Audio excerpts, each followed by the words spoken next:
Hi again everyone, welcome back. Bear from Bear Reads Books.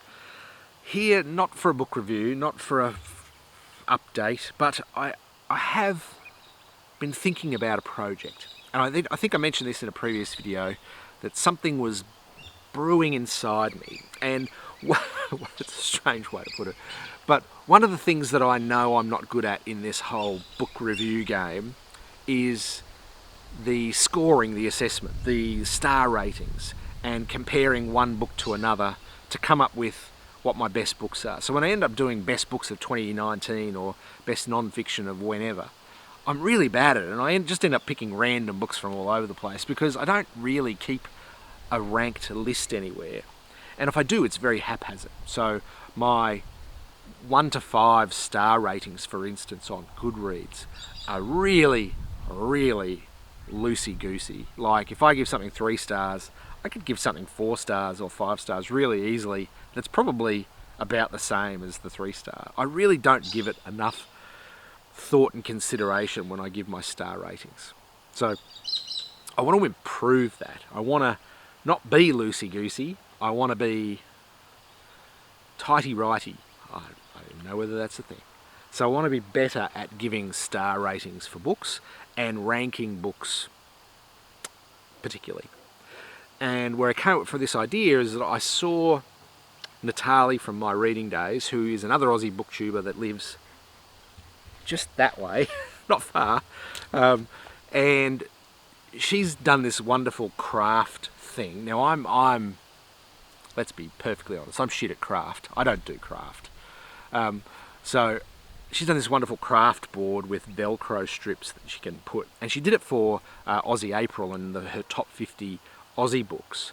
Oh, I'd love to do that, but I don't want to just do exactly the same thing that Natalie did. But realising now that I have a problem doing accurate rankings for books, I want to apply that same thinking to the books that I'm reading this year. So let's just call it 2020 rankings. So every book that I've read.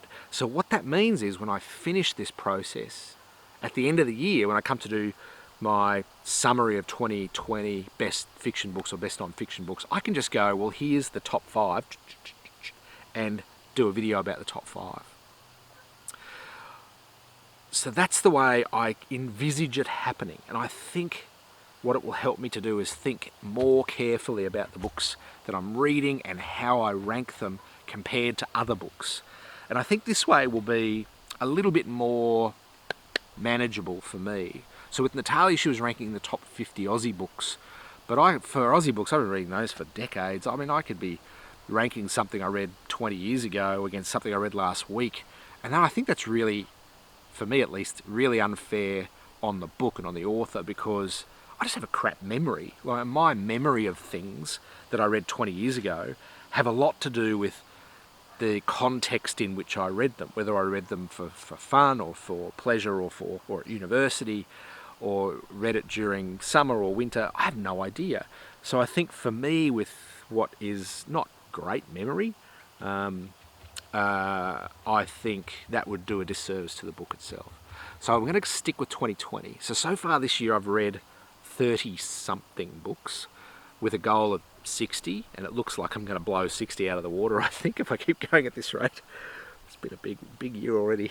So I want to do a ranking thing. And as I said, I'm not crafty at all. I can't do Velcro. I can't sew with material. I'm no good with any of that. So what I've done is I've gone out and bought, let me show you my little thing. This is not the final product, by the way. This is just something that I can carry down to the back of the garden and not get stuff everywhere. So here's my little piece of iron board, little tin board, and a selection of the books that I have read so far this year. This isn't everything. This is just a selection because I ran out of magnetic strips. So tomorrow, if I think this video's gone okay and I want to continue with this idea, I'll go into the shop and I'll buy more magnetic strips. But this is where I've got to so far. This is about 25 or so, 22. And what I'm going to do, write every single book that I've read, their name and author on this little magnetic strip, and then I'm going to rank them. Not on this board because it's not big enough, but on another thing up near the house. And then when I do my little discussions in the garden, I'll go back to the house and I'll put one of these little things on the board and try and find the ranked position of it. So for instance, if Haruki Murakami's Killing Commendatore was the first book I read this year, so it just goes plop. And then the second book that I read was Rachel Cusk's Outline, and then I decide on the spot, well, was Rachel Cusk's Outline better than Haruki Murakami? In total, even though they might be completely different genres, completely different books, and I would say no. So Murakami ranks above Cusk. And then I just do the same. So if I've read 33 books so far, then I need to do that 33 times, and then just keep putting things, placing them on the board. And then when I read a new one, like Sophie Hardcastle's Below Deck, which is the one I've just finished, I do a little review, or I talk about it on Fridays, or whenever I do my little weekly wrap-up.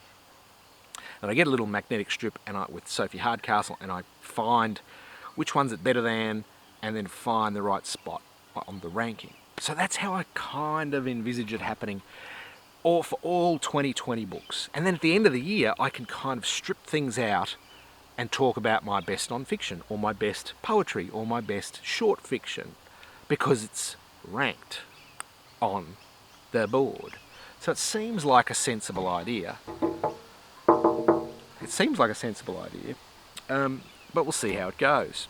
So I do need to go to the shop and buy more magnetic strips, and then we'll get cracking. So that's it's a little project, and I think initially, because I'm now 5 months in and I've read 30-something books, I think the hard part is going to be catching up to where I am now. So ranking the first 35. So what I'm going to do is do a little montage, and of me placing all the bits and pieces on the board, and you can see me in action and then I'll do a quick summary after that, explaining some of my decision making around, not all 35 to get me up to speed, but just some of them that you might think might be controversial or different. And by all means, in the comments, if you see where I've ranked something, you disagree, or you agree, or you want to have a talk about that, just chuck it down below. I'm happy to discuss any of this stuff whatsoever. And of course my rankings are going to be different to everybody else. That's the point. But I recognise it as something that I struggle with, is ranking books and deciding where they sit in the bigger scheme of things. So that's the plan.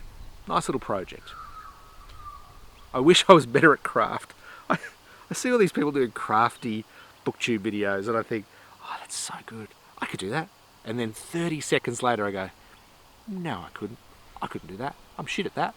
I see all these people doing bullet journals, and I am seriously envious of all of those people that do bullet journals. Natalie's one, Doris is another. They do brilliant bullet journals, and they decorate them so beautifully. Man, if I did a bullet journal, it'd just be writing on a page. I don't understand. Really, I don't know, and I'd probably give up after a couple of days. I might have to give it a go. Can someone please direct me to a place on the internet where I can find out more about how to do a bullet journal, or a YouTube video? Is there a good YouTube video about introducing people to bullet journals? I would like your help with such a thing. If you're a booktuber and you do use a bullet journal, let me know down below, because I would like your help in maybe becoming a little bit more crafty than I am. Anyway, I think that's it. I'll do up a bit of a montage of me putting all the things on the board, and we'll tack it on to the end of this video, and then we'll be all up to speed, ready for the next completed book and its place on the board of destiny. Have a great day, everyone. It's a bit cold out here. Sorry, it's a little bit chilly out here, but I need to go. Enjoy your day. It is Mother's Day in Australia, so happy Mother's Day to all of those mothers celebrating Mother's Day, and those kids that are celebrating with their mothers. It may not be Mother's Day wherever you are. I think Australia is unique in its Mother's Day, but have a wonderful day and weekend wherever you may be anyway, and I'll see you again next time. Thanks. Bye.